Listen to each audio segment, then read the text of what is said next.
Hey everyone, in this video I'm going to talk about 9 of the strategies that I use to keep my testosterone levels high. So I began testing my testosterone levels a couple of months after starting with ketosis, nutritional ketosis, which is the metabolic state where fat becomes the primary source of energy for your body. It was March 2014 and my levels were about 400 nanograms per deciliter, and that's average to low for a person of my age. I suspect my pre-ketosis levels were even lower because from what I've researched, if well formulated, a ketogenic diet can improve testosterone levels. In a matter of months, I've been able to raise my testosterone levels to about 850 nanograms per deciliter, and they've been mostly constant ever since. I documented this experiment and its results in my book, The Testosterone Protocol, but I want to re-emphasize the 9 major interventions that I made to improve my T levels. So, sadly, over the last few decades, there's been a declining trend in testosterone levels in men, and this is not due to the aging process. And a simple way to know what we're dealing with is to do this. Whenever you're in a public location, try to spot men that do not have bellies. Can you? Abdominal fat has been shown numerous times to be inversely correlated with testosterone levels. That is, bigger belly, lower T levels in men. Anyway, my first strategy involves a very well formulated, very low carbohydrate, low calorie ketogenic diet without carb loading. It should be self-explicative. So ever since I started with ketosis in September 2013, I purpose to maintain this state constantly. The benefits of keto adaptation have made me become kind of addicted to nutritional ketosis, and carb loading would kick me out of ketosis. Besides, I don't need it. My lifting performance has never been better. However, it took me more than 6 months of constant ketosis to recover my pre-ketosis performance, when back then I was on a higher carbohydrate nutrition. So it took a couple of months until I recovered my performance in the gym and in my kickboxing practice. And very few folks are willing to do this for such a long period of time. My second strategy involves a combination of a heavy lifting protocol and a high interval intensity training protocol.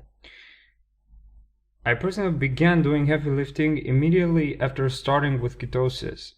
I was training once a week by following a very high intensity strength training protocol with slow repetitions. The name of the protocol is the Big Five, and it's been widely promoted and created by Doug McGuff.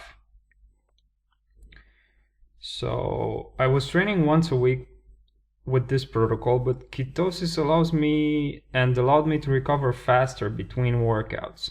Ketosis and cold thermogenesis, in fact.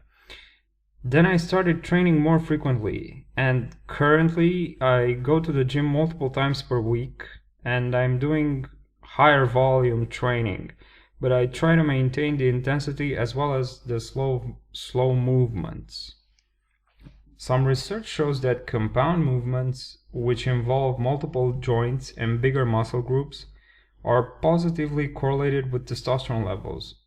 So what this means that if you lift and you want to have higher testosterone levels, make sure you don't skip leg days, especially squats and deadlifts. Okay, my third intervention is intermittent fasting. So intermittent fasting is a meal timing strategy where you condense all your meals to a specific time frame, which is your feeding window. Basically, intermittent fasting has 2 major components: fasting, a fasting window, and a feeding window. You fast for a number of hours every day, and then you consume food during your feeding window. Most folks who practice IF are using the 16-8 method. That is 16 hours of fasting with 8 hours of feeding. Well, my personal protocol is a bit more difficult. I do the 18-6, which is I fast for 18 hours every day and I consume all my food in the remaining 6 hours. That is my feeding window. And I usually have 2 meals.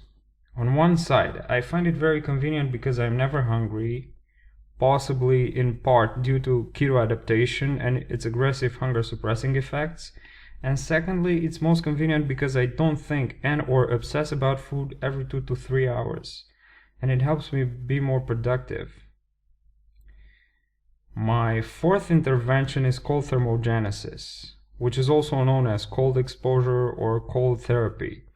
And this is something that most people will not engage in for the long term, because if it's done right, it makes you feel kind of miserable.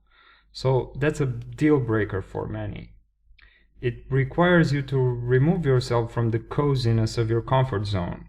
You may really get a good grasp of the boundaries of your comfort zone when you deliberately expose yourself to cold, real cold, not face dumps in moderate temperature water, but whole body cold immersion. Now for me, as for many people, it was really uncomfortable at first. I remember I started with 10-minute cold showers back in December 2012.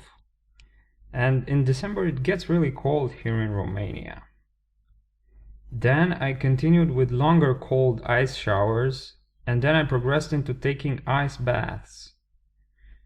I also experienced with cryotherapy, but that seems child's play compared to a long ice bath. For some reason I pushed myself through CT, which is called thermogenesis, until I started enjoying it. The immediate effects I usually get after a good bout of cold exposure are the adrenaline rush, hunger suppression, increasing energy levels, better mood, as well as increased alertness. The vagus nerve might have a word or two about this. Now, research is somewhat trivial and inconclusive on the connection between CT and T levels, though some folks swear by it. Anyhow, I've included this strategy in my T protocol. Now, my fifth intervention is supplementation. And I wrote about my supplement stack in a very detailed and recent article. The supplements that I think that help me with keeping my T levels high are cod liver oil, zinc, selenium, and a few others that I mentioned in the book. However, supplements are what they are. They should supplement a well-formulated diet and not replace it.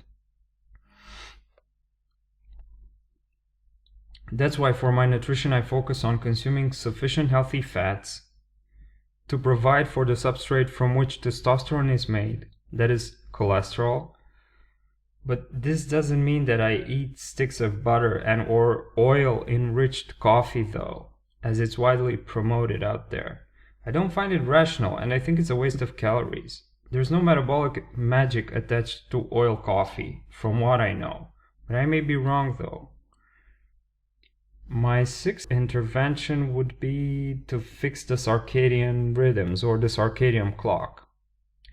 If you did not know, testosterone, like many other hormones, is released or secreted in a circadian fashion, with peaking levels between 7 to 10 a.m. and lower levels later in the afternoon.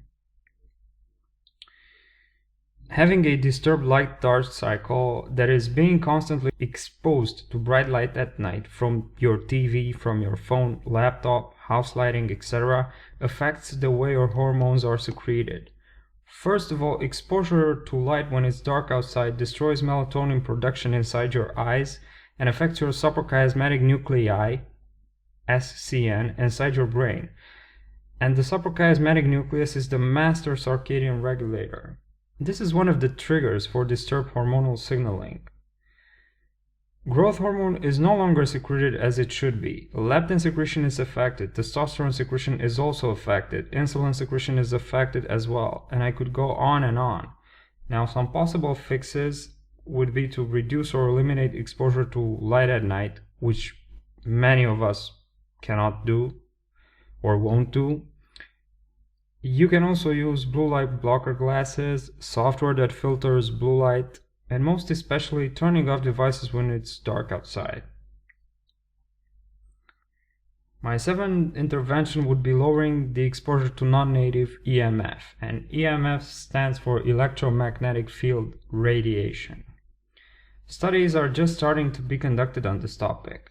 Since electricity has only been with us for a century and a half or so, you may imagine we're not adapted to being bombarded with this level of radiation. You may want to check out the insightful research that Nora Volkov from the National Institutes of Drug Abuse is conducted and has been conducting on this. Now, it may not seem obvious to you, but keeping your phone in your front pocket will affect your sperm production, fertility, as well as sperm cell motility. There have been folks out there conducting experiments and research studies about this topic. So try to keep your phone away from your front pocket. My eighth intervention would involve no masturbation. There are a few controversial studies showing that jerking off can negatively impact T levels, while making love, and not meaningless sex, can positively affect T levels, but in an indirect fashion. I discussed about this correlation in more detail in the book. And my ninth intervention would involve alcohol consumption. Now, you know the saying that the dose makes the poison. Even though I didn't find solid research on this, I consider that small, very decent doses of low-carb alcoholic drinks may have positive effects on your T levels. I think the mechanism is more indirect than direct, same as with the no masturbation intervention. And by small doses, I mean 1 to 2 glasses of red wine or 1 to 2 spirit drinks, that is whiskey, vodka, or any hard alcohols, once or twice a week. Higher doses may not only negatively affect your T levels, but your overall health and well-being. And I'd recommend staying away from mixed or sweetened alcoholic beverages such as cocktails and or beer. Please remember that higher belly fat means lower testosterone levels. Now, I went into more detail about this than I initially purposed, but I've given you a short version or prescription for what I do to keep my testosterone levels constantly high. From this post, you should not conclude that if you use the same interventions and strategies that I use, you will experience the same results, because we are all genetically and most especially epigenetically different. So you'd better test and see what works for you individually. And if there is anything I can help you with, please don't hesitate to send me an email or leave a reply here. I will do my best to help you, because this way indirectly I serve for the perpetuation of our species. And if you enjoyed this video, please subscribe, as I will keep them coming.